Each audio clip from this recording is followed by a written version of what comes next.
Hello friends, in today's video I'm gonna be walking through how to use WhatsApp on laptop or computer. But before getting started this video, make sure to subscribe how to 1 minute.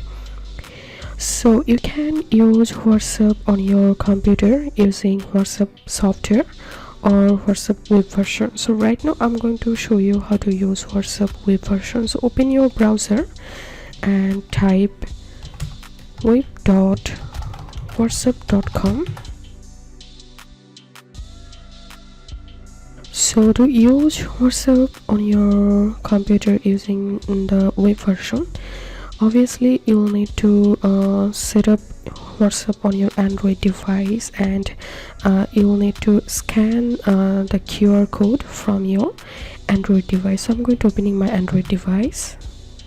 So after opening WhatsApp on your Android, click on the three dot icon to the upper right hand corner and click on linked devices and click on link a device and scan the QR code.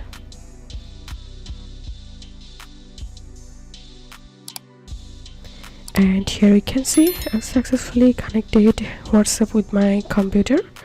So now we can easily start chatting with any conversation.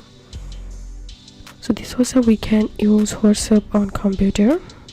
If you think to see more WhatsApp videos, please check the links in descriptions. If this video helped you, give a thumbs up and please consider subscribe to How to 1 Minute. Thank you for watching.